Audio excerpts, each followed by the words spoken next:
লঙ্কার রাজা রাবণকে শ্রীরামচন্দ্র পরাজিত করেন এবং সীতা উদ্ধার করেন।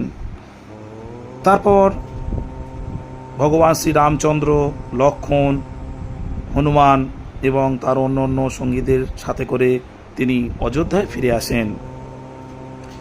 অযোধ্যায় পৌঁছানোর পরে শ্রীরামচন্দ্র যখন অযোধ্যার রাজা হন, তখন সীতামাতা তাকে বিজয়ে সাহায্যকারী ব্যক্তিদের কিছু উপহার দেওয়ার জন্য অনুরোধ করেন।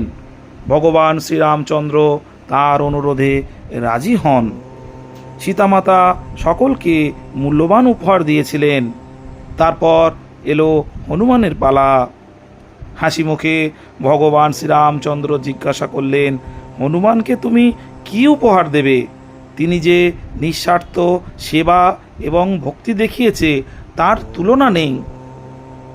তারপর সীতামাতা হনুমানজিকে উপহার হিসাবে একটি মুক্তোর মালা উপহার দিয়েছিলেন। হনুমানজি মুক্তোর মালাটার দিকে তাকালেন এবং সেগুলোকে দাঁত দিয়ে ভেঙে ফেললেন এবং মাটিতে ছুঁড়ে ফেললেন।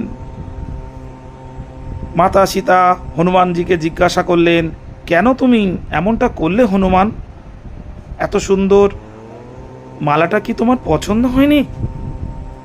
তখন হনুমান বলল, মা, ব্যাপারটা এরকম নয়, কিন্তু এই উপহার আমার কোনো কাজে আসবে না, কারণ আমি এই মুক্তগুলিতে আমার ভগবান শ্রীরামচন্দ্রকে দেখতে পাচ্ছি না। যদি রামচন্দ্র মুক্তগুলিতে না থাকেন, তবে আমার কাছে এগুলির মূল্য ধুলোর মতো। তাহলে কি তোমার ভেতরেও রাম আছে? সীতামাতা হনুমানকে জিজ্ঞাসা করল। এই কথা শুনে হনুমানজি সঙ্গে সঙ্গে তার বুক চিরে ফেললেন। তখন সাক্ষাৎ শ্রীরামচন্দ্র, মাতা সীতা তার হৃদয়ে প্রকাশিত হলো এবং তার হৃদয়ে মা সীতা এবং রামচন্দ্রকে সবাই দেখতে পেলেন।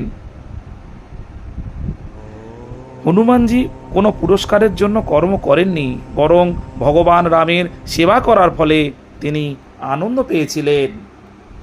অর্থাৎ তাই তাকে বলা হয় রাম ভক্ত হনুমান।